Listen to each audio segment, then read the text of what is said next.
ሁላችንን ወደ እግዚአብሔር ያቀረበን ችግሮቻችን ናቸው፣ ሐዘኖቻችን ናቸው፣ ጉድለቶቻችን ናቸው። እግዚአብሔርን መማፀን ስለሚፈልግ ስለሚያውቅ ከሞላልን እንደማንመጣ ያውቃል። እግዚአብሔር ምን ጸልይለት ነገር ከሌለ ምን ለምነው ነገር ከሌለ እዚህ እንደማንመጣ ያውቃል እግዚአብሔር። ስለዚህ ጥቂት ያቆስለናል፣ ትንሽ ያጎልብናል። ስለሚወደን ስለሚያፈቅረን እንድንመላለስ ስለሚፈልግ እስኪ አንድ ነገር እዚህ ምድር ላይ እግዚአብሔር የፈጠረው ለሰው ያልሆነ ነገር ነው፣ ከሰው በታች ያለው ሁሉ ነገር ገዢዎች ነን እኮ ሁሉ የኛ ነው ስለማይጠቅመን እንጂ ያን የለመነውን የቃተትነውን የናፈቅነውን ገንዘብ ንብረት ሀብት ዝና ቢሰጣን እንደምንጠፈበት ስለሚያውቅ ነው። ስለሚወደን እዚሁ ቤት ውስጥ እንድንቀመጥ ስለሚፈልግ ስለ ኃጢአታችን ካዘንን በጣም ብዙ ጊዜ ሆኖናል። ካለቀስን ምናልባት የሆነ ጊዜ የሆነ መዝሙር ስንሰማ ሊሆን ይችላል። እሱም በአጋጣሚ ነው ልባችን ተነክቶ። አንድ አባት ምን ይላል መሰላችሁ? እግዚአብሔር ይቅርታ ሳያረግልህ ራስህ ይቅርታ አታርግ። የሰማችሁ ነው? እሱ ይቅር ሳይለ ለራስህ ይቅርታ አታድርግ። እንግዲህ ዛሬ ምናልባት የመጨረሻ ቀናችን ይሆናል። አንድ ቀን ስለ ኃጢአታችን ሳናዘን ሳናለቅስ ጌታ እኮ ይገባዋል እኮ ይሄ ሐዘን ይሄ እንባችን ይገባዋል። እስኪ በጣም የበደላችሁ ሰው ምንም እንዳልተፈጠረ መጥቶ ሰላም ቢላችሁ የሚሰማችሁ ስሜት ምንድን ነው? ህይወታችሁን ሚዝረብል አድርጉት አመሰቃቅሎት መጥቶ እንዴት ነህ ሲል ያሉት አታፍርም እንዴ አንተ አረም ይባሉ። እየሰማችሁኝ ነው? እየሰማችሁኝ ነው? ወልድ ወመንፈስ ቅዱስ አህዱ አምላክ አሜን። መልአከ ሕይወት ቀሲስ ንጉሴ የሀዲያ ስልጤ ሀገረ ስብከት ስራ አስፈጻሚ፣ መጋቢ ጥበብ ቀሲስ ወርቁ የሀገረ ስብከቱ ምክትል ስራ አስኪያጅ፣ እንዲሁም መልአከ ሰላም ቀሲስ ተዘራ የደብራችን ዋና አስተዳዳሪና የሀገረ ስብከቱ የካህናት አስተዳደር፣ አባታችን መጋቢ ሃይማኖት ቀሲስ ወርቅ አፈራው የሀገረ ስብከቱ የሰንበት ቤት ማደራጃ ዋና ኃላፊ፣ በዚህ ቅዱስ ስፍራ የተሰበሰባችሁ መምህራነ ወንጌል እንዲሁም ዘማሪያን፣ ዲያቆናት፣ ካህናት፣ ሰንበት ተማሪዎች፣ እግዚአብሔር የሚወዳችሁ እናንተ የምትወዱት ምእመናን በወደደን ባፈቀረን በጌታችን በመድኃኒታችን በኢየሱስ ክርስቶስ ሰላምታ ሰላም እላችኋለሁ። እንዴት ዋላችሁ? እንደምን እስከ ሰዓት ድረስ ቆያችሁ? አሜን። የአምላካችን የልዑል እግዚአብሔር ስም በእኛ በልጆቿ አንደበት የተመሰገነ ይሁን። ለአባ ሕርያቆስ፣ ለአባ ያሬድ፣ ለአባ ጊዮርጊስ ዘጋስጫ የተገለጠች የተለመነች እናታችን እመቤታችን ቅድስት ድንግል ማርያም ምልጃ ረድኤቷ አይለየን። አሜን በሉ እንጂ። በዛሬው ዕለት የሚታሰቡ የሚዘከሩ ቅዱሳን ሰማዕታት ቅዱሳን በረከት ረድኤታቸው ከኛ ጋር ይሁን። እግዚአብሔር ቢወድና ቢፈቅድ በጣም አጠር ላለች ደቂቃ ያው ክፍል 2 መጋቢ ብሉይ ወሐዲስ መምህራችን ስለሚያስተምሩን እሳቸው ጥሩ ጊዜ አግኝተው በደንብ እንዲያስተምሩን በጣም አጠር ለደቂቃ ነው ማስተምረው። እግዚአብሔር መካከላችን ተገኝቶ እንዲመክረን እንዲያስተምረን የሱ መልካም ፍቃድ ይሆንልን።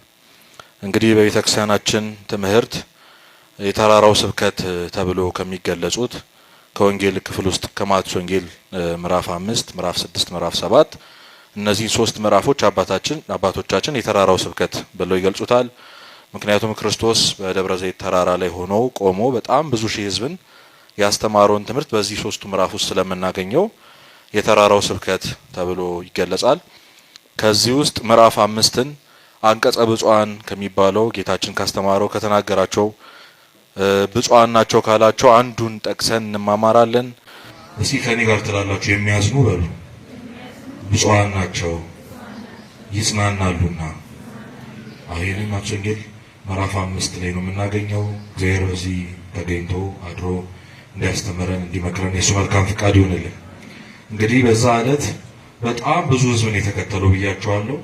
ህዝቡም የ5 ገበያ ያህል ህዝብ ነበረ ብለው ትርጓሜያችን ይነግሩታል። የስንት አልኳችሁ? የ5 ገበያ። እንግዲህ የአንድ ገበያ ህዝብ እንዴት ብዙ እንደሆነ ታውቃላችሁና የሱን 5 እጥፍ የሚሆን የ5 ገበያ ህዝብ ተከተለው ሊያስተምራቸው ስለፈለገ ቆሞ እንዲታይ ከፍ ብሎ ወደ ተራራው ከፍ ብሎ አፉንም ከፍቶ አስተማራቸው ይላል። እና አባቶቻችን እነዚህ ክርስቶስን የተከተሉት ሰዎች ስለ 5 ምክንያት ነው ክርስቶስን የተከተሉት። የ5ቱን ገበያ ህዝብ የሚያህል ህዝቦች ጌታችን መድኃኒታችን ኢየሱስ ክርስቶስን የተከተሉት ስለ ስንት ምክንያት ነው? ስለ 5 ምክንያት ነው። የመጀመሪያዎቹ ለምግብና ለመጠጥ ነው። ከዛ በፊት ተረወይ ነው እንሸኛቸው፣ ጌታ ሆይ ህዝቡ ርቦታል፣ ቀኑን መሽቷልና ሸኛቸው ሲሉ ሐዋርያት ያለውን አምጡ ብሎ 5 እንጀራና 2 ዓሣ ባርኮ አትረፍርፎ አበልቶ አጠጥቶ ሁሉም ጠግበው 12 መሶብ እንጀራ ጠግበው እስኪነሱ ድረስ ያተረፈውን ያበላውን ጌታን የተከተሉት። እነሱ የሚያውቁት እሱን ብቻ ነው። ስለዚህ ዛሬም ብንከተለው እንደሌላው ጊዜ ሳንለፋ ሳንወጣ ሳንወርድ ያበላናል ያጠጣናል ብለው ስለ ምግብና ስለ መጠጥ ብቻ የተከተሉት ሰዎች ነበሩ። ሊያነግሱት ሁላ ፈልገው ነበር። ይገርማቸዋል። ከየት ይገኛል እንደዚህ አይነት መንግስት? በራሱ በጀት ምግብና መጠጥም ይችላል። ስለዚህ ፈልገው ነበር። የተከተሉት ምግብና መጠጡን ነው። ጌታ የባረከው ጌታ ያበረከተው ደግሞ እንዴት እንደሚጥም አስቡት። ስለዚህ ያንን ጣዕም ቀምሰዋላ። እንዲሁ ተከትለውት በየቀኑ መብላት አምሯቸው ስለ ምግብና ስለ መጠጥ ብቻ ብለው ተከተሉት። ሁለተኞቹ ተአምራትን ፍለጋ ወይ በደዌ የተመቱ ናቸው፣ ወይ በደዌ የተመታ ሰው ሲፈወስ ማየት የሚፈልጉ ናቸው። ተአምሩን ብቻ ለማየት የሚመጡ ማለት ነው። ሙት ሲያስነሳ ለማየት፣ ሽባ ሲተረትር ለማየት፣ እውር ሲያበራ ለማየት፣ ድንቅ ነገር ለማየት ወይ ደግሞ ያ ድንቅ ነገር እነሱ ህይወት ላይ እንዲሰራላቸው ታማሚዎች በደዌ የተመቱ ሰዎች ናቸው ጌታን የተከተሉት። እነዚህ ሁለተኞቹ ናቸው። ሶስተኞቹ ደግሞ መልኩን ለማየት ነው። ያ ዝነኛው ኢየሱስ የተባለው መሲህ የተባለ የሚወራለት ክርስቶስ ምን አይነት መልክ ነው ያለው ብለው መልኩን ብቻ ለማየት የመጡ ሰዎች አሉ። አራተኞቹ አይሁዳን ናቸው፣ ፈሪሳውያን ናቸው።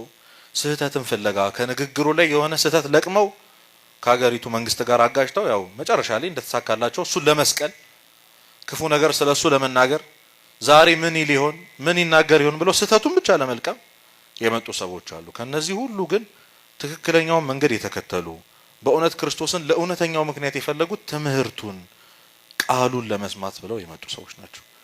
እንግዲህ ዛሬ ጉባኤ ብሎ ተጠርቶ ከነዚህ ከአምስቱ ስለ አምስት ምክንያት ከተከተሉት ህዝቦች መሃል እኛ እግዚአብሔርን ለምን ፈልገ ነው እንደመጣን ጥያቄው ለራሳችን። አንዳንዶቻችን ለምግብና ለመጠጥ ነው። እግዚአብሔር ስለሚያደርግልን ብቻ ሁሉን ቻይ እንደሆነ ስለምናውቅ ይሄን ስጠኝ ለማለት ይሄን አሳካልኝ ይሄን አድርግልኝ ለማለት ብቻ ነው እግዚአብሔርን ፈልገው ለጥቅማችን ብቻ። እሱ ማሳያው እኮ ልክ ሲከለክለን ወይ ጸሎታችን አይሰማ ሲል እንዴት ፊታችን እንዳዞርንበት እናውቃለን። እና ለጥቅማችን ብቻ ምን ፈልገው ሰዎች አለን። እግዚአብሔር የሆነ ነገር ጠይቀ ነው ልክ እንደ ኤቲኤም ማሽን አይደል?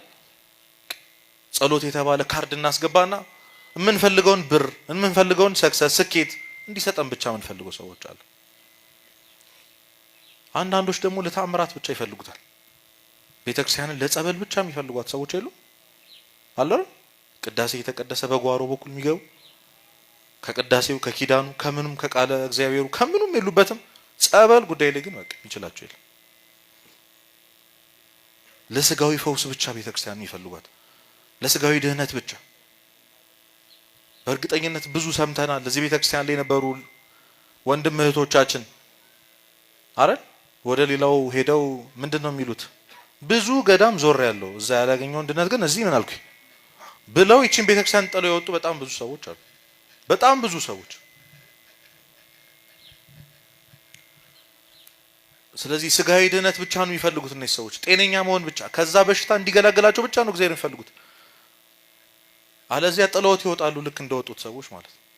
ስለዚህ ተአምራትን ፍለጋ የእግዚአብሔር ቃል ትዝ አይለንም። የሆነ አጋንንት ቡዳ ምናምን የሚል ወሬ ነው አብዛኞቻችን ደስ የሚል ገሌ እንደዚህ ወጥቶላት እንደዚህ ወጥቶ እንዲለፈለፈ ምናምን የሚለው ቃል እግዚአብሔር ላይ ግን የለንም። እዚህ ገዳም ያለው ጸበል ለዚህ ጥሩ ነው፣ እዚህ ገዳም ያለው ጸበል በራሱ መጥፎ ሆኖ ነገር አይደለም። በእርግጥ ያድናል ለስጋዊ ድነት። ግን የቤተ ክርስቲያን የአንድ ክርስቲያን ዋና ዓላማ በስጋው ጤነኛ ሆኖ መኖር ማለት አይደለም። እግዚአብሔርን መፈለግ ያለብን ስለዛ ጉዳይ ብቻ አይደለም። በሽተኛ በሆነም አብሬህ እቆያለሁ፣ ድዊ በሆነም አንካሳም በሆነ እውርም በሆነ ከየትኛውም ጉድለቴ አንተ የጎደልክብኝ ይበልጣልና እግዚአብሔር አንተ ካለኝ ይበቃል፣ ኦርቶዶክስ ኮንኩ ይበቃል ብሎ መኖር ነው ክርስትና። በግድ ካልዳንኩ ብሎ ካልዳንኩኝ እቺ ቤተክርስቲያን እውነተኛው ቀጥተኛው ሃይማኖት አይደለችም ብሎ መውጣት ምን ይሉታል? ስለዚህ እግዚአብሔር ለታምራቱ ብቻ የሚፈልጉት ሰዎች ነበሩ። መልኩን ለማየት የሚመጡ ሰዎች አሉ። ንስሐው ትዝ አይላቸውም፣ ስጋው ደግሞ ትዝ አይላቸውም። እንዲሁ የቤተ ክርስቲያኑ ውበቷን ለማየት ማህሌቱ ደስ ይላቸዋል፣ ቅዳሴው ዜማው ደስ ይለናል። ግን ከሚስጥራት ደግሞ አንካፈልም። ስለዚህ ለመልክ ብቻ ለመገኘት ብቻ ምን ሄድበት ስላጣን ብቻ እገሌ የሚባል መምህር እገሌ የሚባል ዘማሪ ይመጣል ስለተባለ ብቻ እንደው በሌላ ሰርክ ጉባኤ በማንኛውም ባዘቦት ቀን እንደዚህ ይሞላል። ይሄ ግቢ ሳንወሸሽ ይሞላል። ለምንድን ነው የመጣ ነው? እግዚአብሔርን ምን ፈልገን ነው የመጣ ነው? ስለዚህ መልኩን ለማየት ብቻም ከሱ ምንም አይፈልጉም። እስኪ ምንድን ነው የሚባለው ዛሬ እንደው ምንድን ነው የሚሰበከው ምንድን ነው የሚዘመረው ለማለት ብቻ ይመጣ ሰው ከልቡ ከእግዚአብሔር መማር የማይፈልግ ሰው። ሌሎቹ ግብዞቹ ስህተትን የሚፈልጉ ሰዎች ናቸው። እዚህ ጋር ከሚቆሙ ሰዎች ከሚያስተምሩት ከአባቶቻችን ከካህናት ከዲያቆናቱ ይሄው ዛሬ እንዲያርገው ለማለት ብቻ ጭራሽ አገልጋይ ሆኖ እንዲያረጋል ለማለት። እንደዚህ ዘመን እንደዚህ ትውልድ አባቱን የሰደበ አባቱን የናቀ ትውልድ የለም ታውቃላችሁ። ስለዚህ ስህተትን ብቻም ይፈልጋል። መጨረሻውና ልንሆን የሚገባው ደግሞ ትምህርቱን ፍለጋ። ስለዚህ እነዚህ ሁሉ ሰዎች ስለ እነዚህ አምስት ምክንያት እነዚህ አምስት ገበያዞች ስለ እነዚህ አምስት ምክንያት ክርስቶስን ተከተሉት፣ አብሮት ሆኑ። ክርስቶስ ግን ነገራቸው። አንቀጸ ብፁዓን ብሎ ቀጠለ። 9 ናቸው። እናንተ ቤት ገብታችሁ የማቴዎስ ወንጌል ምዕራፍ 5ን አንብቡት። እኔ አንዱን አንስቼ እንነጋገራለን። እግዚአብሔር በዛ ርዕስ ላይ አድሮ እንዲመክረን እንዲያስተምረን የሱ መልካም ፍቃድ ይሁንልን። የሚያዝኑ ብፁዓን ናቸው ይጽናናሉና አለ። ብፁዕ ማለት ንዑድ፣ ክቡር፣ የተመሰገነ፣ የተወደደ ማለት ነው። ማዘን እንዴት ነው የሚያስመሰግነው? በጣም ብዙ ቦታ አታልቅሺ፣ አታልቅስ፣ አትዘኑ እያለ ክርስቶስን ሲያጽናና ታገኙታላችሁ። ታዲያ ምን አይነት ሀዘን ነው? ኋላ ለመጽናናት ዛሬ የዘኑ ያለን ሀዘን ምን አይነት ሀዘን ነው? የሚያዝኑ ብፁዓን ናቸው የተመሰገኑ ናቸው። ምን አይነት ሀዘን? አባቶቻችን ያስተምራሉ። የሚገባ ሀዘንና የማይገባ ሀዘን አለ። እስኪ የሚገባ ሀዘን በሉ እና የማይገባ ሀዘን። አዎ አባቶቻችን በሁለት ይከፍሉታል። መጀመሪያው የማይገባው ሀዘን ነው። ልናዝነው የማይገባው ሀዘን ይናገራሉ። አባት እናት ሞተብኝ ብሎ ከመጠን ያለፈ ሀዘን አይገባም ይላሉ። ይሰማችሁኝ ነው? አዎ። ሁለተኛው እህት ወንድም የለኝም ዘመድ አዝማድ የለኝም ወዳጅ የለኝም ብሎ ማዘን አይገባም። ሶስተኛው ርስት ጉልት የለኝም ንብረት የለኝም እንደሌላው ሰው ቤት የለኝም መኪና የለኝም በዚህ ምድር እምኖርበት ማሸበርቅበት ነገር የለኝም ብሎ ማዘን አይገባም። ታዲያ እነዚህ ካላሳዘኑ በምን እንዘን? ሰው እንዴት አባትና እናቱን አጥቶ አትዘን ይባላል? ምን እንደሚሉ ታውቃላችሁ? እናት አባት የለኝም ብሎ ማዘን አይገባም። እንደ እናት እንደ አባት ቅድስት ሥላሴ አሉና ማን አሉንና? ቅድስት ሥላሴ እንደ እናት እንደ አባት። ለእናትም ለአባቶቻችንም ራሱ አባቱ የሆነው ራሱ እግዚአብሔር አለ። ሰው በዚህ ጉዳይ ሊያዝን አይገባም። ቅዱስ ዮሐንስ አፈወርቅ እንደሚል አንብላችሁ ምድራዊ ወላጆችህ ቢሞቱ እንኳን ሰማያዊ አባትህ ሕያው ነው። ፈጣሪ ብቻ ሳይሆን ጠባቂና መጋቢ ነው። ስለዚህ በስጋዊ ወላጆች ሞት ተስፋ እንደሌላቸው አትሁን። አባት እናትህን ብታጣ እንደ እናት እንደ አባት ቅድስት ሥላሴ አሉልህ። የሚመግብህ አለ። እስከ ዛሬ የሚያኖረን ራሱ እግዚአብሔር ነው። ማንም የለኝም ብላችሁ እንዳታስቡ። ከዚህ በኋላ ማዘን አያስፈልግም። እንግዲያውስ በሕይወት ያሉትን ከጠቀምናቸው ከተባለ እንደ ሌላው መጦር ለአባቴ ለእናቴ ቤት መግዛት መኪና መግዛት ትልቅ ቦታ ደርሼ ማሳየት ይሄ አይደለም ለእናት አባት ደስታ። እናት አባትን ወደ ስጋ ወደሙ ማቅረብ ነው ትልቅ ደስታ። ቢሞቱም አይቀጨንም። ከዛ በኋላ ያጣንም ማዘን አይገባም። እነሱንም እኛንም እንደ ልጅ ያኖረው ማን ነው? እግዚአብሔር። ስለዚህ እኔ እኮ እናቴ የለኝም እናቴ እኮ ሞታለች፣ እኔ እኮ አባቴ የለኝም አባቴ ሞቷል እያልን ልናዝን አይገባም። በእርግጥ ይሄ ራሱ እግዚአብሔርን ያሳዝነዋል። እስኪ ወላጆች ካላችሁ እንደው አንድ ምሳሌ ልስጣችሁ። ልጃችሁ ከሆኑ ጓደኞች ጋር ሲጫወት እናንተ እንዳላችሁ ሳያውቅ እኔ እኮ በቃ እያለ አባት እንደሌለው ሆኖ እናት እንደሌለው ሆኖ ብቸኛ ነኝ እኮ ማንም የለኝም የሚመግበኝ የለም ብቻዬን ነው ምኖረው እያለ ሲያወራ ብትሰሙት አታዝሙ? ምንድን ነው የምትሉት? እኔስ አይደል እኔ የት ሄጄ ነው?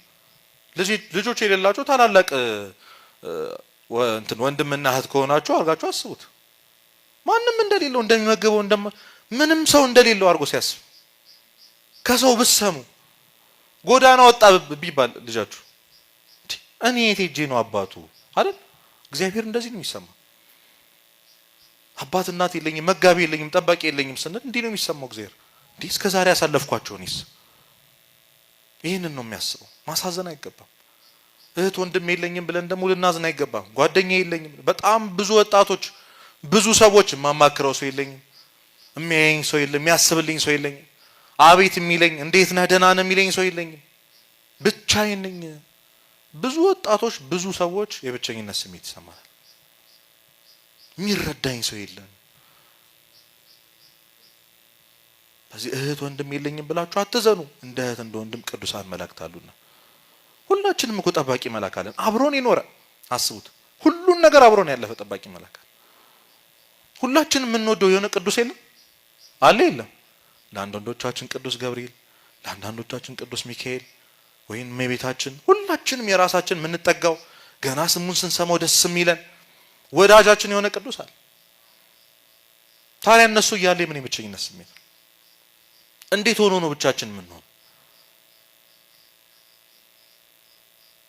ሌሊት በምሽት የሚጠብቁንን መላእክት እያሉ አጠገባችን ሆነው እየጠበቁን በስንት ክፉ ነገር እያሳለፉን ብቸኛ ነኝ ብሎ ማሰብ አይቻልም። ምክንያቱም እንደ እህት እንደ ወንድም ማን አሉንና? ቅዱሳን መላእክት አሉንና። ገና ሳናወራው የሚረዳን እግዚአብሔር አለ። ገና ሳንነግራት የምትሰማን እመቤታችን አለች።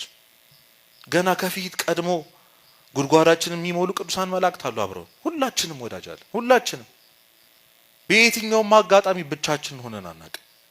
ሰው በህይወቱ ብቻውን ሆኖ አያውቅ። ምክንያቱም ሁል ጊዜ አብሮት ማን ስላለ? እግዚአብሔር ስላለ። እግዚአብሔርና ወዳጆቹ ቅዱሳን መላእክት አብረውን ስላሉ፣ ቅዱሳን አብረውን ስላሉ፣ ስለሚራሩልን፣ ስለሚያስቡልን፣ በሄድንበት ሁሉ ስለሚጠብቁን ማንም የለኝም ብለን ማሰብ አንችልም። ሁለተኛው ይሄ ነው። ሶስተኛው ርስት ጉልት የለኝም፣ ንብረት የለኝም። አረ ሁላችንም አሁን በዚህ ዘመን ሁላችንም ራሳችን እናወዳድራለን። በእኛ እድሜ ያሉ ሰዎች ሳይማሩ እንደኛ ሳይለፉ መኪና ሲይዙ ቤት ሲገዙ ምንመኘውን ህይወት ሲኖሩ አይተናል። በዚህ ሶሻል ሚዲያ ህይወት ያላየነው ነገር የለም በዚህ ዘመን። መቼ ነው እኔን ሰው የሚያደርገኝ ብላችሁ አጣቁ? መቼ ነው እኔ እንደ ሰው ደህና ነገር የሚኖረኝ ደህና ህይወት የምኖረው? አጠገባችን ያሉ ሰዎች በየቀኑ አዳዲስ ልብስ የሚለብሱ ሰዎችን እያየን ምናማር ሰዎች አለ። ምናወዳድር ሰዎች ሁልጊዜ ናፍቆታችን ምድራዊ ስኬት የሆኑ ሰዎች አለ። እምናዘን ሰዎች አለ። ይሄ የሚገባ ሀዘን አይደለም። ርስት ጉልት የለኝም ብለህ አትዘን። እንደ ርስት እንደ ጉልት መንግስተ ሰማያት አለች። ስላንተ ብሎ ያዘጋጃት መንግስተ ሰማያት አለች። ምንም የለኝም ማለት አንችልም። በተለይ ክርስቲያን ምንም የለኝም ብሎ ማዘን አይችልም። ምክንያቱም ምን ስላለው? መንግስተ ሰማያት የማታልፍ ብልዝገት ማያጠፋት ሌቦች የማይሰርቁት አይደል? ማቴዎስ ወንጌል ምዕራፍ 6 ቁጥር 19 ላይ የተገለጸው ትዝ አይላችሁ? መዝገብህን በዛ አከማች፣ ሌቦች አይሰርቁትም፣ ብል አያዝገውም፣ አይጠፋም፣ አይተንም። ተስፋ ያለን ሰዎች ነን እኮ እኛ። መምር እንዲህ ተሸግረን ኖረን የምንሞት ሰዎች አይደለም። እንነሳለን። እግዚአብሔር በልብ ያልታሰበች በጆሮ ያልተሰማች በአይን ያልታየች ማንም አይቷት ሰምቷት አስቧት የማያውቀውን መንግስተ ሰማያት ሊያወርሰን ቁጭ አድርጎልናል። አስቀምጦ ተዘጋጅቶ ይጠብቀን። ስለምን ታዝናላችሁ? በሚያልፈው በሚጠፋው ነገ መቃብር አብሮን በማይከተለው ነገር በቁሳዊ ነገር ሰው እንዴት ራሱን ይመዝናል? እናንተ እኮ የእግዚአብሔር ልጆች ናችሁ። እኛ እኮ የእግዚአብሔር ልጆች ነን። የንጉስ ልጅ ልዑል ልዕልት ነን እኮ እኛ። በዚህ በየትኛውም አጋጣሚ እኔ ይሄ የለኝም ማለት አንችልም። ሁሉ ተሰጥቶናል። ሰማዩ የኛ፣ ምድሩ የኛ፣ ፍጥረታት ሁሉ ለሰው ልጅ እንዲገዙ። እስኪ አንድ ነገር እዚህ ምድር ላይ እግዚአብሔር የፈጠረው ለሰው ያልሆነ ነገር ነገር ከሰው በታች ያልሆነ የሁሉ ነገር ገዢዎች ነን እኮ እኛ። ሁሉ የኛ ነው ስለማይጠቅመን እንጂ ያን የለመነውን የቃተትነውን የናፈቅነውን ገንዘብ፣ ንብረት፣ ሀብት፣ ዝና ቢሰጣን እንደምንጠፈበት ስለሚያውቅ ነው። ስለሚወደን እዚሁ ቤት ውስጥ እንድንቀመጥ ስለሚፈልግ። ቅድም እንዳልኳችሁ ሁላችንን ወደ እግዚአብሔር ያቀረበን ችግሮቻችን ናቸው፣ ሀዘኖቻችን ናቸው፣ ጉድለቶቻችን ናቸው። እግዚአብሔርን መማፀን ስለሚፈልግ ስለሚያውቅ ከሞላልን እንደማንመጣ ያውቃል እግዚአብሔር። ምን ጸልይለት ነገር ከሌለ ምን ለምነው ነገር ከሌለ እዚህ እንደማንመጣ ያውቃል እግዚአብሔር። ስለዚህ ጥቂት ያቆስለናል፣ ትንሽ ያጎልብናል። ስለሚወደን ስለሚያፈቅረን እንድንመላለስ ስለሚፈልግ በዚህ በመመላለስ ውስጥ እሱን እንድንወድና መንግስተ ሰማያት እንድንኖር ስለሚፈልግ ስለዚህ እንዳታዝኑ፣ በዚህ እንዳናዝን። ተስፋ አለኝ። በዚህ ምድር ብቸገር በሰማይ በሙሉ ደስተኝነት እኖራለሁ። አይምሮን የሚያልፍ ሰላም ሰጥቶኝ ከክርስቶስ ጋር በደስታ እኖራለሁ። ተስፋ አለኝ ማለት ያስፈልጋል። በየትኛውም መንገድ ራሳችሁ የበታችነት ስሜት እንዳይሰማችሁ። የእግዚአብሔር ልጅ ክርስቲያን ከምንም በታች አይደለም። ከምንም በታች ይኸውላችሁ፣ የጥሩ ህይወት መለኪያው የዚህ ዘመን የዚህ ምድር ስኬት አይደለም፣ ቁስ አይደለም። አንድ ሰው ተሳካልኝ፣ እኔ ስኬታማ ነኝ፣ የስኬት 5 መንገዶች ምናምን የሚሉ ነገሮች አትስሙ። ትክክለኛው ስኬት እግዚአብሔርን ማግኘት ነው። ክርስቶስን በፍጹም ኃይል በፍጹም ነፍስ መውደድ ነው። ይሄ ነው ስኬት። መንግስተ ሰማያትን የሚያስወርሰንን ስጋና ደም መቀበል ነው ስኬት። ከስረናል ካልሆነ የንስሐ አባት ከሌለን ንስሐ ማንገባ ከሆነ በየጊዜው ስጋው ደም ማንቀበል ከሆነ እኛ ነን የከሰርነው። መለኪያው ጥሩ ስልክ አይደለም፣ ዝነኛ መሆን አይደለም። በዚህ ዘመን ትልቅ ሰው የሚያስብለው ሀብታም መሆን አይደለም፣ ለቤተሰብ መድረስ እሱም አይደለም። በነገራችን ቅድም እንዳልኳችሁ ለቤተሰብ መድረስ ማለት መንግስተ ሰማያትን እንዲወርሱ መንገድ መሆን ማለት ነው። ሁላችንም እናልፋለን፣ ሁላችንም ይቆጨናል። የሰበሰብነው እንደ የደከምንበት ህይወት እግዚአብሔርን ያጣን ለምንም እኮ ነው። ታውቃላችሁ፣ እግዚአብሔርን ያጣነው ለምንም ነው። ለከንቱ ነገር ነግሮናል እኮ ሰለሞን። ሁሉን ይዞ ነገረን። ምን ያልነካው ምን ያልያዘው ነገር አለ? ንጉስ ነው፣ ዝነኛ ነው፣ የሌለው ነገር የለም እኮ። ግን የከንቱ ከንቱ ሁሉ ነገር ከንቱ አይደል? ንፋስ እንደመከተል ነው። ከኔ ተማሩ ሲል እኮ እንደ ሰለሞን እንኳን ንግስና ደረጃ ብንደርስ የመጨረሻው ስሜት ከንቱ እንደሆነ ማወቅ። የማይሰለቸው ብቸኛው ከያዝነው በየቀኑ የምናጣጥመው ነገር ግን እግዚአብሔር ነው። ዛሬ የሆነ ስልክ ብትይዙ ነገ የተሻለ ሰው ታያላችሁ። ዛሬ ጥሩ መኪና ቢንይዝ ነገ የተሻለ እናያለን። የሚያስቆጨን ደግሞ የሚያስመኝ የሰው ልጅ ምኞት ደግሞ አያልቅ። ብቸኛው እውነተኛው እርካታ እግዚአብሔርን ማግኘት ነው። ስለዚህ ርስት ጉልት የለኝም፣ እኔ ንብረት የለኝም፣ ዲግሪ የለኝም፣ ማስተርስ የለኝም፣ በእውቀትም ከምንም ከሰው በታች ነኝ ብላችሁ እንዳታውዝኑ። ሰው ክርስቲያን መሆኑ ብቻ ከፍ ያደርገዋል። ሰው እግዚአብሔርን መያዙ ብቻ፣ ቤተክርስቲያን መመላለሱ ብቻ። በዚህ ተስፋ እንዳትቆርጡ ምእመናን፣ በፍጹም እንዳታዝኑ። አልተፈቀደልንም ማዘን። ለዛ ነው የማይገባ ሀዘን ብለው አባቶቻችን ያስተማሩ። ስለዚህ አባት እናት የለኝም ብለን ማዘን የለብንም። እንደ አባት እንደ እናት ቅድስት ሥላሴ ስላሉ፣ እህት ወንድም የለኝም ብለን ማዘን አይገባንም። እንደ እህት እንደ ወንድም ማን ስላሉ? ቅዱሳን መላእክት ስላሉ። ርስት ጉልት የለኝም ንብረት የለኝም ብለን ማሰብ የለብንም፣ ማዘን የለብንም። እንደ ርስት እንደ ጉልት ማን ስላለችን? መንግስተ ሰማያት ስለዘጋጀች። ሁላችንም በዛች ቦታ ይሰብስበን በእውነት አሜን በሉ። ታዲያ የሚገባው ሀዘን ምንድን ነው? የማይገቡት እንዲህ ከሆኑ የሚያዝኑ ብፁዓን ናቸው፣ የተከበሩ ናቸው፣ ንዑዳን ክቡራን ናቸው ያስባለው ሀዘን የትኛው ሀዘን? እሱን ትንሽ እንነጋገርና እንጨርሳለን። የመጀመሪያው የራስን ኃጢአት እያሰቡ ማዘን ነው። እስኪ የራስን ኃጢአት በሉ። እያሰቡ ምን ማለት? እስኪ ለመጨረሻ ጊዜ በኃጢአታችሁ የተነሳ ያለቀሳችሁት መቼ ነው? መቼ ነው? ጌታዬን በድየዋለሁ እኔ ኃጢአተኛ ሰው ነኝ ብለን ለመጨረሻ ጊዜ ያዘነው የዛሬ ስንት ዓመት ነው? የታወቀ ነው። መቼ ነው ያለቀስነው? ለብዙ ነገር አልቅሰናል። ቅድም እንዳልኳችሁ መተን እግዚአብሔር ሆይ አትሰማኝም ብለናል። እግዚአብሔር ሆይ አልሰማሁም እኮ ብለን ግን አልቅሰን አናውቅም። ጌታ ሆይ ይሄን ነገር አትሰጠኝም ወይ ብለን አዝነን እናውቃለን። ጌታዬ እኔነቴን እኮ አልሰጠውም፣ ኃጢአቴን አሳልፌ አልሰጠውም ብለን አዝነን ግን አናውቅም።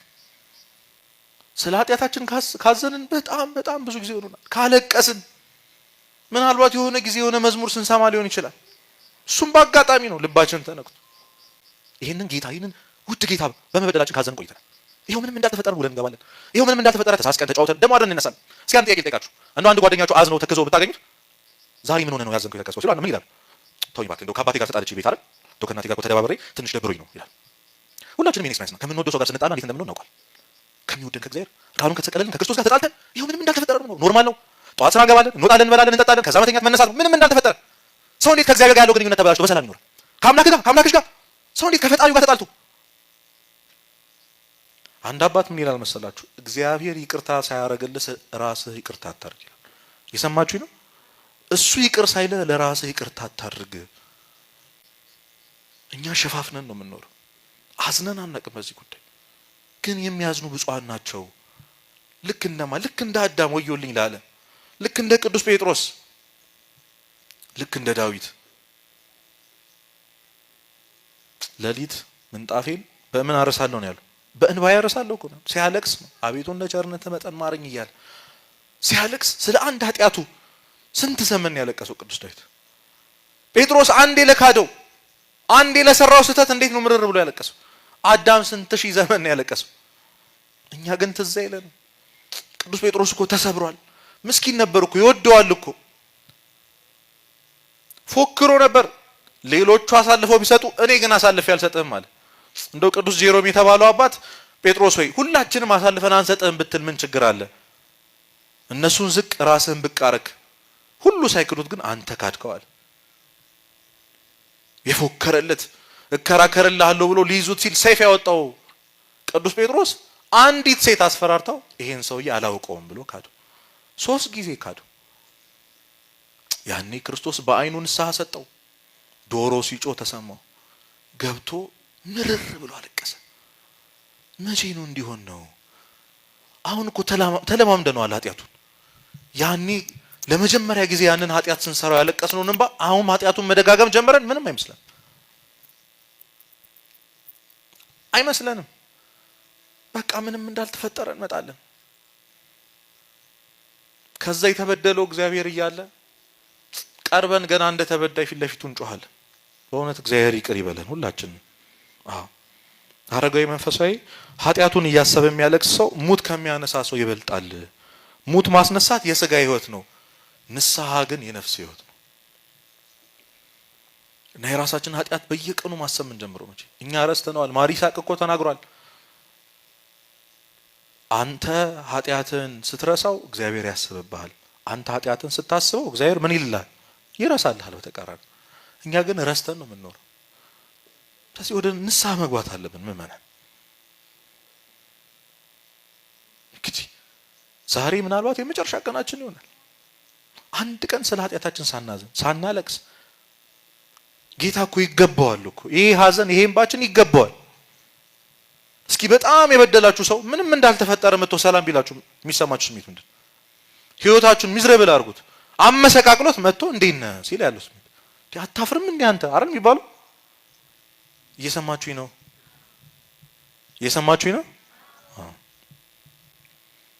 ምንም እንዳልተፈጠረ መተን ሌላ ነገር እንጠይቀዋል። ይኸውላችሁ እግዚአብሔር አስቀድመን ስለምንፈልገው ነገር ከመጠየቃችን በፊት እሱን ይቅርታ መጠየቅ አለብን። ጌታዬ ሆይ እንደ ተሞተለት ሰው መኖር አልቻልኩም። ይኸው በየቀኑ ምበድል፣ በየቀኑ ነው ኃጢአት ምሰራው። ቅዱስ ዮሐንስ አፈወርቅ ምን ይላል መሰላችሁ? አንተ ድጋሚ አንድ ኃጢአት ስትሰራ የእሾህ አክሊሉ ላይ ጭንቅላት ውስጥ ገብተው ካሳመሙት ላይ ሌላ እሾህ እየጨመርክ ነው ይላል። ቁስሉን ድጋሚ በእንጨት እየነካኸው ነው፣ ድጋሚ እያሳመምክ፣ ድጋሚ እየሰቀልከው ነው። በየቀኑ ማለት ነው። ስለ አንድ ኃጢአት በዚህ ልክ ይሰማዋል ጌታ። ስለዚህ ራስን ኃጢአት እያሰቡ ማዘን ያስፈልጋል። ንስሐ መግባት ያስፈልጋል። እግዚአብሔርን ማሰብ ምን ሆኜ ነው እንደዚህ ሆንኩት? መቼ ነው በእንደዚህ አይነት ሱስ የተጣድኩት? መቼ ነው ከእግዚአብሔር በዚህ ልክ የራኩት? አንዳንዶቻንማ ጭራሽ አይገባንም እንላለን። አይ ቆይ አንዴ ስስተካከል ንስሐ እገባለሁ። እስኪ ቤተ ክርስቲያን በሉ ሁላችሁም ሐኪም ቤት ናት። ቅዱስ ዮሐንስ አፈወርቅ ነው ያለው ይሄን። እና አንድ ሰው ከውጭ ሆኖ ቆይ አሞኛል እና እንደዚህ የተከበረ ሐኪም ቤት ውስጥ አልገባም፣ ቆይ ሲሻለኝ እገባለሁ ይባላል? ስስተካከል ንስሐ እገባለሁ ማለት በዛ ልክ ሞኝነት ነው። የሚያስተካክለን ንስሐ ነው። መኑኝ ሰው የሚያረገን ስጋውና ደሙ ነው። ይሄ ህይወት ሄዶ የሆነ ቦታ ያቆማል። የሆነ ቀን አይናችንን ጨፍነን ስንገልጥ በእግዚአብሔር የፍርድ ዙፋን ፊት እንቀርባለን፣ እንጠየቃለን። ለምን ኃጢአት ሰራ ሳይሆን ለምን ንስሐ አልገባህም እንባላለን። ያኔ ምን ልንመልስ ነው? ዛሬ እንዲህ ተደድረው የምናያቸውን ካህናት ማናገኝበት ቀን ይመጣል። ንስሐ እንዲህ ርካሽ እንደሆነች ከውድነቷ የተነሳ ገና እንደዚህ ርካሽ እንደሆነች ስጋው ደሙን ያለምንም ገንዘብ ያለምንም ልፋት እንደዚህ እንዳላገኘ እንዳልተለመንን ምን ለምንበት ቀን ይመጣል። ጌታ ብርሃኑን አጠፋዋለሁ ብሏል። አንድ ቀን ብርሃኑ ይጠፋል። ምናልባት ዛሬ ያየናትን ፀሐይ ነገ ላናየት እንችላለን። በካህን ፊት እንሸማቀቃለን። እንዴት ነው ይህን ኃጢአቴን የምናገረው? እመኑኝ ምእመናን፣ ከንስሐ በፊት ያለው መሳቀቅ ከንስሐ በኋላ ካለው ሰላም ጋር አይነጻጸርም። ፍጹም ልዩ ነው። ደግሞስ ዛሬ በእነዚህ ትሁት አባት ፊት ቁጭ ብለን ብንናዘዝ አይሻልም? እዛ በሰማይ ጌታ በመጣ ጊዜ በዓለም ሕዝብ ሁሉ ፊት ኃጢአታችን ከሚነበብ አንድ ንስሐ አባት አንድ ካህን ፊት ብንዋረድ አይሻልም? እሱ ይቀላል እኮ። ያ ኃጢአታችን ከተነበበ በኋላ መንግስተ ሰማያትን አናያትም። ስለዚህ የራስን ኃጢአት እያሰቡ ማዘን ያስፈልግ። ጌታ ሆይ ልብ ስጠኝ በሉ። ልክ እንደ ባለ ሽቷ ማርያም እንባ ስጠኝ። ውዳሴ አምላክ የተባለ ጸሎት አለ፣ ፈልጋችሁ ድገሙት። እሱ በየቀኑ የንስሐ ጸሎት ቅዱስ ጳውሎስ ይጻፈው። ስለዚህ የነፍሴን ጥቁረት ያነጻት ዘንድ የንስሐ እንባ አድለኝ እያላችሁ እግዚአብሔር ለምኑት፣ እንለምነው። ያቺ እንባ ሰው ታረጋናለች። ያቺ እንባ ታነሳናለች። ያደፈውን ሰውነታችን ያደፈችውን ነፍሳችን ታጥብልናለች።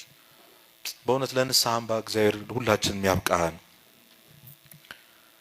ሁለተኛው ስለ ባልንጀራ ኃጢአት ማዘን ነው። ይህ እንግዲህ ብዙዎቻችን ማንስማማበት ነገር ደግሞ ከራሴ ማለፌ ሰውን ላስብ ወይ? ስለ ባልንጀራ ኃጢአት ማዘን ያስፈልጋል። ሁላችንም የምናውቀው አብሮን ኃጢአት የሚሰራ አብሮን እንኳን ባይሆን ኃጢአት የሚሰራ ሰው እናውቃለን። ስለ እያንዳንዱ ስላየነው ሰው እንጠይቃለን። በነገራችን ስለ እያንዳንዱ ቤት ዛሬ ጥለናቸው ስለመጣን፣ ዶርም ጥለናቸው የመጣን፣ ሰፈር ጥለናቸው የመጣን ስለ ጓደኞቻችን ስለ ቤተሰቦቻችን እግዚአብሔር የት አለ ይላል። እግዚአብሔር ከሞላ ወንበር እኮ የጎደለውን ወንበር እኮ የሚቆጥረው የት አሉ ነው የሚለው። ሁላችንም ከዚህ ጉባኤ በኋላ ቤት ስንመለስ የምናገኛቸው ሰዎች አሉ። አንተ መቼም አትሄድም አይደል ምናምን ብለን የምንፈርድባቸው ወይ ድንጋይ ላይ ቁጭ ብሎ የምናገኛቸው የሆነ የማይሆን ቦታ የምንገጣጠማቸው ሰዎች አሉ። እግዚአብሔር ስለነዛ ሰዎች ይጠይቀናል። ትንቢተ ሕዝቅኤል ምዕራፍ 33 ቁጥር 8 ገብታችሁ አንብቡ። አንድን ኃጢአተኛ አንተ ሰው ተው ከነ ኃጢአትህ ትሞታለህ ባትለው ያም ኃጢአተኛ ከነ ኃጢአቱ ቢሞት የዛን ኃጢአተኛ ደም ከእጅህ እፈልጋለሁ ይላል። ከማን? ከኛ ስላየናቸው ብቻ ስላልነገርናቸው ብቻ ተው ተመለሱ ስላልናቸው ብቻ ተው ከነ ኃጢአትህ ትሞታለህ ተው ዳን ስላልናቸው ብቻ እኛ እንጠይቃለን። በዛ መንገድ ያሳለፉ የነዛ ቤተሰቦች ልጆች ያረኩ ጓደኛ ወንድም እህትህ ያደረኳቸው እኮ አንተ የተገባህ ለመቅረብ የተገባ ሰው ስለሆንክ አይደለም፣ እነሱ እንድትመልስበት። ሁላችንም የእግዚአብሔር አገልጋዮች ነን። ሰዎችን ከሰዎች ከእግዚአብሔር ለማስታረቅ የተላከ መልእክተኞች ነን። ይሄን ማሰብ አለባችሁ። ቃል እግዚአብሔር የሰባኪ የካህናት የዘማሪያን ኃላፊነት ብቻ አይደለም፣ የምእመናን የእናንተም። እግዚአብሔር በሕይወታችሁ ድንቅ አድርጎላችኋል አላደረገላችሁ? ይሄን ለመመስከር እንኳን በቃ ይተናነቃችኋል አይደል? እግዚአብሔር በሕይወታችሁ ቸርነት፣ ፍቅር ድንቅ አድርጎላችኋል አላደረገላችሁ? ይሄንን መመስከር እኮ ነው ቃል እግዚአብሔር። ተስፋ የቆረጠውን ወንድምህን ሄደ አንተ ያኔ ተስፋ በቆረጥክበት ዘመን በጨለማው ጊዜ እማያልፍ የመሰሏችሁ ቀናቶች እነዛ ሰው ጠላኝ ማንም አይወደኝም እግዚአብሔርም ትቶኛል ያለበትን ጊዜ እግዚአብሔር አሳልፎናል አላሳለፈን? ስለዛሽ ቀን ብለን ምስክር መሆን አለብን። እኔን ያሳለፈ እግዚአብሔር አንተንም ያሳልፋል። ወንድሜ ተው ተስፋ አትቁረጥ እንዳይመስልህ ማለት ያስፈልጋል። ብዙ ወጣቶች ራሳቸውን እያጠፉ ነው ምእመናን። ብዙ ወጣቶች ተው። ስንቴ ዛሬ እኮ ደህና ነበር ዛሬ እኮ እየሳቀ ነበር ያልናቸው ሰዎች በነገው ራሳቸውን ሰቅለው እያዩ። ብዙ ወጣቶች ማሰብ ማዘን ያስፈልጋል። መጸለይ ያስፈልጋል። ማልቀስ ያስፈልጋል። ለዚህ ትውልድ ማልቀስ ያስፈልጋል። ምእመናን እግዚአብሔር ፊት ቆመን ጌታ ሆይ ይህን ትውልድ ታደገው ማለት ያስፈልጋል።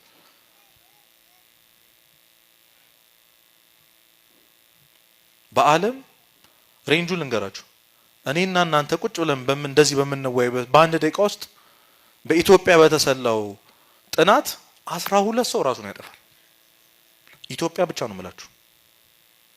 እንደ አፍሪካ 72 ሰው በአንድ ደቂቃ ውስጥ ነው። እስካሁን ስንት ደቂቃ ነው የቆየን? አይዞ የሚላቸው አጥተው ተስፋ የሚሰጣቸው ሰው አጥተው ምንም እኮ አይጠበቅም። እግዚአብሔር አለ የሚለው ቃል እኔ ያለሁልህ ችግር የለውም የሚል ቃል አጥተው ደግሞ እኮ ስሜቱን እናውቀዋለን እኮ እኛም እኮ በዛ ህይወት አልፈን እናውቃለን። እኛም ተስፋ ቆርጠን እናውቃለን። አይደል? እግዚአብሔር እንዴት እጁን ሰዶ ጎትቶ ከዛ ጨለማ እንዴት እንዳወጣ ልትረሱ ነው? ይረሳል ያ ጊዜ? አያልፍም። በቃ ሞት ነው አማራጭ። እንዲሆነው ከመኖርስ መሞት ይሻላል ያልንበትን ጊዜ ይሄው እግዚአብሔር አሳልፎን ቁጭ ብለን እየተያየን እኮ። እነዛ ሰዎች ይሄ መጽናናት አይገባቸውም ወይ? አያሳዝኗችሁም ወይ? ስለዚህ ስለ እያንዳንዱ ሰው እግዚአብሔር ይጠይቀናል። ወንድምህስ ይላል። ለብቻችን የምንኖር ሰው መንግስተ ሰማያት የለም። ምእመናን ማወቅ አለባችሁ። እህትና ወንድሞቻችን እንጠየቃለን። ስለ እያንዳንዱ ሰው ነፍስ እንጠየቃለን። ምናልባት ይሄን ስል በውስጣችሁ ጥያቄ ፈጥሮ ይሆናል። እኔ መቼ ተመልሼ፣ እኔ መቼ ተስፋ አድርጌ፣ እኔ መቼ ሰው ሆኜ ነው ሰውን ለቃለ እግዚአብሔር የምነግረው ተስፋ የምሰጠው ካላችሁኝ፣ እኔ እስከ እናንተ ተሽዬ ነው ወይ እዚህ የቆምኩት? አይደለም ይመስላችኋል? አገልጋዮች የምንባል ሰዎች ከእናንተ በጣም የተሻለን ሰዎች ይመስላችኋል? እንዳይመስላችሁ። ከእግዚአብሔር ምህረትን ለማግኘት ነው። ቅዱም ቅዱስ ጴጥሮስ ነግሬያችኋለሁ እኮ ምርር ብሎ ካለቀሰ በኋላ አልተመለሰም። ተስፋ ቆረጠ። ከዚህ በኋላ አሳ ላጠምድ እሄዳለሁ አለ። እስቲ ከዚህ በኋላ በሉ። አይ ሁላችሁም በሏ። ይቺን ቃል ሁላችንም በህይወታችን ብለናል አይደል? ከዚህ በኋላ ነው ቤተክርስቲያን አልመጣም። አገልጋይ የነበርን ብዙ ሰዎች አለን። ሰንበት ተማሪ ነበርን። ትልቅ ኃጢአት ስንሰራ ከእግዚአብሔር ስንቅ በራሳችን አፍረን ከዚህ በኋላ ይሄንን ነገር አላደርግም ብለን የወጣን ሰዎች አለን። ቅዱስ ጴጥሮስ ሄደ፣ አሳ ማጥመድ ጀመረ። 3 ዓመት ሙሉ ስለ ክርስቶስ ብሎ የተወውን አሳ ማጥመድ ተመለሰበት። ሲያጠምድ ግን አየው። እየዋኘ ሄደ። ውሃ ውስጥ ገብቶ አገኘው ክርስቶስ። አንገቱን ደፋ። የዮና ልጅ ስምዖን ሆይ ትወደኛለህ ብሎ ጠይቀው። ጌታ ሆይ እንደወድስ አንተ ታውቃለህ። እንግዲህስ ጠቦቶችን ጠብቅ ብሎ ኃላፊነት ሰጠው። ታምናላችሁ? ለኃጢአቱ ስርየት፣ ለኃጢአቱ ይቅርታ ምላሹ አገልግሎት ነው። የጴጥሮስ የሥራ ልምድ እኮ መካድ ነበር አይደል? እየሰማችሁ ነው? አሁን እንደው ብር በመዝረፍ የሚታወቅ የሆነ ሰው ገቢዎች ይቀጠራል። እየሰማችሁ ነው? ሲክድ ገና ከካደ በቀናት ያለፈው ቅዱስ ጴጥሮስ ግን በሁላችንም ላይ ተሾመ፣ ካህን ሆነ። ስለሚገባን አይደለም፣ አገልግሎት ምህረት ስለሆነ እግዚአብሔር ይቅር እንዲለን። ያዕቆብ መልእክት ምዕራፍ 5 ቁጥር 19ን ተመልከቱ። ወንድሞች ሆይ ከእናንተ አንዱን ኃጢአተኛ የሚመልስ ቢኖር ነፍሱን እንዲያድን የኃጢአቱንም ብዛት እንዲሸፍን እወቁ ብሏል። አንድ ሰው በእኛ ምክንያት ንስሐ ሲገባ እኛ ነፍሳችን እናድናለን። አንድ ሰው ወደ እግዚአብሔር ሲመልስ የኛ ኃጢአት ብዛት ይሸፈናል። ስለዚህ ለራሳችሁ ብላችሁ እግዚአብሔር እንዲምረን ብለን እንዲታረቀን። ምክንያቱም ይኸውላችሁ ለእግዚአብሔር ከሰው በላይ ልንሰጠው የምንችለው ስጦታ የለም። ለእግዚአብሔር ሰማይን ስጡት አይበቃውም። ለእግዚአብሔር ምድርን ስጡት አይበቃውም። ለእግዚአብሔር ፍጥረታትን ሁሉ ሰብስባችሁ ስጡት አይበቃውም። ለእግዚአብሔር ግን ሰውን ስጡት ይበቃዋል ብሏል። ውድ ስጦታ የለም ከሰው በላይ። እግዚአብሔርን ማስደሰት የምትፈልጉ ከሆነ የጠፋውን ወንድማችሁን እጁን እየጎተታችሁ አምጥታችሁ ስጡት። ቅዱስ ዮሐንስ አፈወርቅ ተናግሯል፣ በደንብ አድርጎ ተናግሯል። አንድ ክርስቲያን ስለ ወንድሙ ማሰብ ከሚያቆም ፀሐይ ብርሃኗን መስጠት ብታቆም ይቀላል። ስለ ወንድማችሁ መዳን የማታስቡ ከሆነ ብሏል እሱ ራሱ ድናችኋል ብዬላ አላስብም ማለት አልዳንም ነው። ገና ከመንግስተ ሰማያት በር ነው የምንመለሰው። ወንድምህን ይዘህ ነው የምንባለው። ስለዚህ ስለ ባልንጀራ ኃጢአት ማሰብ ያስፈልጋል።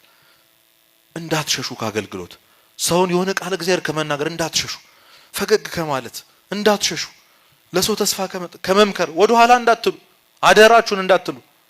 አንድ እውነተኛ ታሪክ ልንገራችሁና አበቃለሁ። በጣም ብዙ ርዕስ ነበረ ግን ሰዓት እየሄደ ስለሆነ አበቃለሁ። እዚህ ጋር ካሊፎርኒያ የሚባል ቦታ ላይ 2007 ዓመተ ምህረት ላይ አንድ ሰው ከትልቅ ድልድዩ ላይ ራሱን አጥፍቶ ይገኛል እና ያ ሰው ኪሱ ውስጥ ወረቀት ይገኛል። ወረቀቱም እንደሚል ታውቃላችሁ፣ ከቤቴ ተነስቼ ወደ ድልድዩ ራሴን ለማጥፋት እየሄድኩኝ ነው እና በዚህ መሃል አንድ ሰው ፈገግ ብሎ ካየኝ ወይ እንዴት ነህ ካለኝ እመለሳለሁ የሚል ነበር። ይሄ ሰው ተመልሷል። አንድ ፈገግ የሚል ሰው ስላጣ እኛ እኩልነት ነው የሚመስለን፣ መኩራት ይመስለናል። ኮስተር ብሎ መራመድ፣ ሁሉንም ሰው እንደው በቃ በትዕቢት ማናገር፣ ልኩን ነገረው ምናምን ነው እኛ ደስ የሚለን። ዝቅ የሚለው ሁሉንም ደግሞ ትውቶ ነው የሚያናገረው። ይሄ አሽቃባጭ እንደው ለሁሉ ምንትን እንደዚህ ምናምን የሚባል እንዳይመስላችሁ። የኛ ጥሩ ፊት የማንን ህይወት እንደሚመልስ የማንን ተስፋ እንደሚመልስ አናውቅ። ስለዚህ ወደ ኋላ እንዳትሉ። የሚያለቅስ ሰው ስታዩ እንዳታልፉ። እግዚአብሔር አልፏችኋል፣ አላለፈንም አይደል? እንዳታልፉ። ያዘነ ሰው ስታይ እንዳታልፉ አላቀውም ብላችሁ እንዳታልፉ። ምን ሆነ ነው ወንድም ይበል። ጸልዩ፣ ለጓደኞቻችሁ ለቤተሰቦቻችሁ ጸልዩ፣ ለሀገራችን ጸልዩ። ለሁሉም ሰው መጸለይ ያስፈልጋል። አንተ ስለ ወንድም ስትጸልይ እኔ ደግሞ ያንተን ጸሎት ሰማለሁ ብሏል እግዚአብሔር ብሏል ቅዱስ ዮሐንስ አፈወርቅ። ይሰማናል። ስለዚህ እነዚህን ሀዘናት ማዘን የሚገባ ሀዘን ነው። ስለ ራሳችን ኃጢአት አዝነን ንስሐ እንግባ። ስለ ወንድሞቻችን ኃጢአት አዝነን እኛም እንዳን እነሱንም እናድን። ግፋ ሰማዕታትን እያሰቡ ማዘን ተገቢ ነው። እንደ ቅዱስ እስጢፋኖስ ሰዓት ስለሌለ ነው ይህን ማላብራራላችሁ። እንደ ቅዱስ ዮሐንስ ወንጌላዊ ደግሞ የጌታን የመድኃኒታችን ኢየሱስ ክርስቶስ ዕለተ ዓርብን ስቃዩን እያሰቡ ማዘን ያስፈልጋል። ፊት ለፊታችን ሕማማት መጥቷል። ይኸውላችሁ የማይረሳ ነገር ረስተን ነው እንዲሆን ነው። እየሰማችሁኝ ነው? ልጨርስ ነው። ይሄ መጨረሻ ነጥቤ። የማይረሳ ነገር ነው የረሳ ነው። የጌታ ሕመም የሚረሳ ነገር አይደለም። መሰቀሉ የሚረሳ መገረፉ የሚረሳ ነገር አይደለም። እመኑኝ፣ እሱን ከረሳን አንድንም። እሱን ከረሳን ከእውነተኛው መንገድ እንወጣለን። እውነተኛ ህይወት አንኖርም። ማሰብ ያስፈልጋል በየቀኑ። የሆንክልኝን በልቤ ዘወትር ዘክረው ዘንድ ጌታ ሆይ ፍቅርህን ግድ በለኝ ብላችሁ ጸልዩ። አሳየኝ ሕመምህን በሉት። ቅዱስ ዮሐንስ እኮ ቁጹረ ገጽ ነው የተባሉ ለ70 ዘመን አዝኖን ይኖረው አልሳቀም አንዴ እንኳን። ፊት ለፊቱ የተሰቀለው ክርስቶስ ሁል ጊዜ ይታየዋል። ምን ብሎ ይሳቅ? ምን ብሎ ይኑር? ከባድ ነው እሱን ማየት። አሳየኝ በሉት ሕመምህን፣ የተወጋው ጎንህን አሳየኝ ልዘን በሉት። ብቸኛው የሚያጽናናን በተቃራኒው ሀዘን የሆነው የጌታችን የመድኃኒታችን ስቃይ ማሰብ። ያንን ሀዘን እንድናዝን እግዚአብሔር ይርዳን። ስለ ኃጢአታችን አስበን ንስሐ እንድንገባ፣ ስለ ወንድሞቻችን ኃጢአት አስበን እንድንጸልይላቸው እነሱ እንድናድን፣ ከምንም በላይ ግፋ ሰማዕታትን እያሰብን የጌታችን የመድኃኒታችን ኢየሱስ ክርስቶስን ሀዘን እያሰብን መንግስተ ሰማያት እንድንወርስ እግዚአብሔር ይርዳን። ወስብሐት ለእግዚአብሔር።